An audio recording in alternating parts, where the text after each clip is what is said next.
Let's talk about something so many of us feel.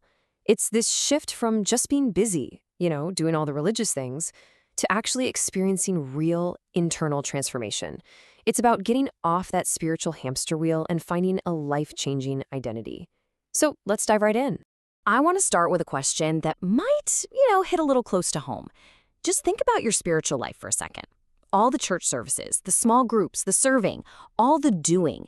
With all that effort, are you really, truly changing on the inside? Or do you kind of feel stuck, just going through the motions? To really get our heads around this feeling of being stuck, we're going to look at a story from the Bible, over in Mark chapter 5. Honestly, it's the perfect picture of this whole problem of being active, but not really being transformed.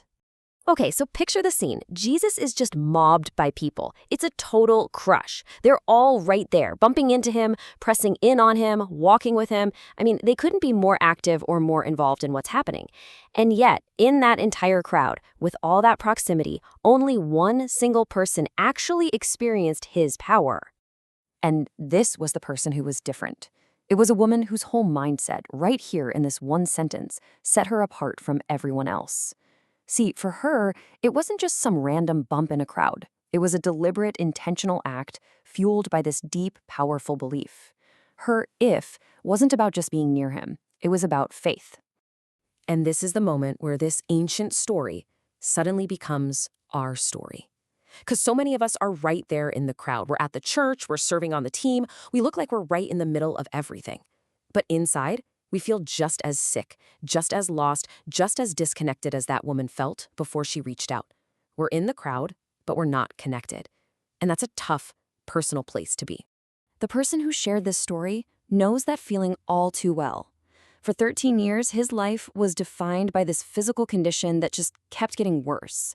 It went from a swollen hand to being bedridden with pain, affecting his family, his finances, everything.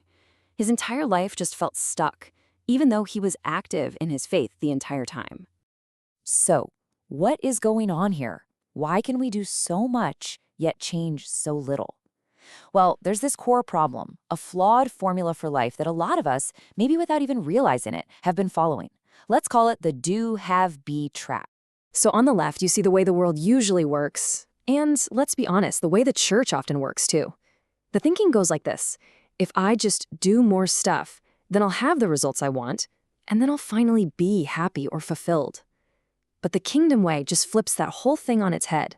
It starts with being, with first understanding who you are. From that identity, you then do the things that line up with it. And as a natural result, you start to have what really, truly matters. And you can probably hear this do, have, be thinking all around you. It's totally transactional. If I do this, I'll get that. And notice how easily it slips into our spiritual lives. If I start tithing, then God has to bless me. If I can just get to one more conference, then I'll finally feel close to God. It's all based on what we do, on our performance.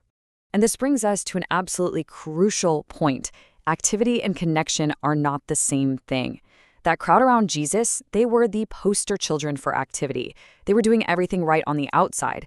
But they weren't actually connected to his power, because real connection isn't a prize you win for being busy. It's a matter of the heart. All right, so if that's the problem, if we're stuck in this trap, what's the solution?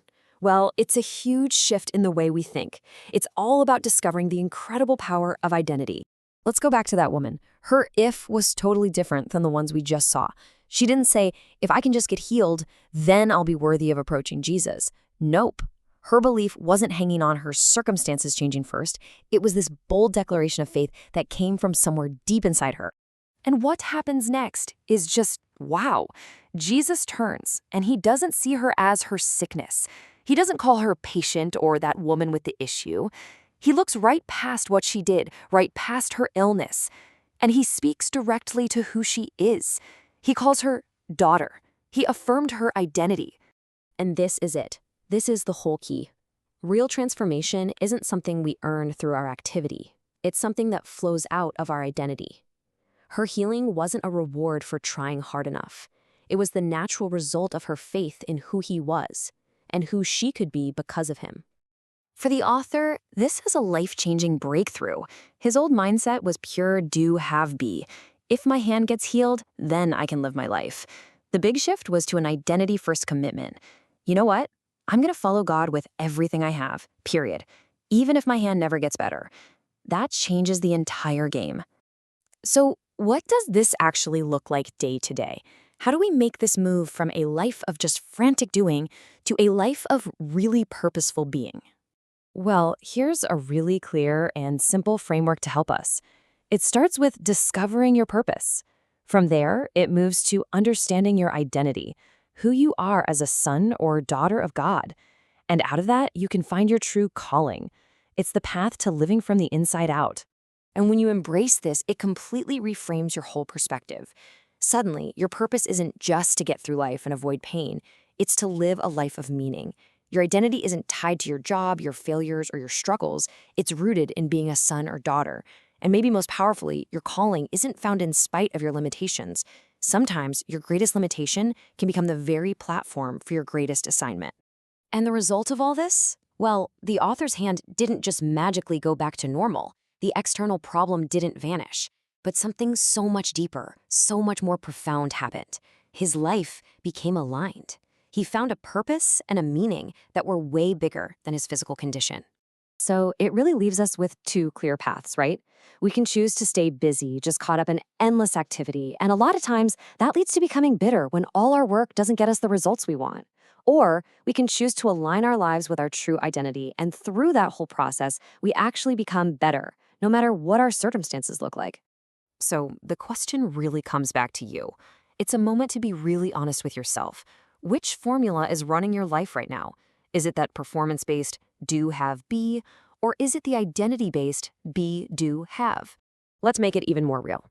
Are you showing up every single week, but not feeling any kind of genuine connection? Are you filling your calendar with all sorts of religious things, but you're not actually becoming the person you know you were made to be? Just remember that crowd.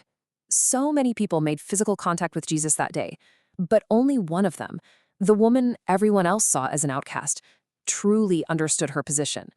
In that whole mob, she was the only one who really knew who she was and who she was reaching for. And that's really the heart of it all. True, lasting change isn't about doing more things or perfecting our actions.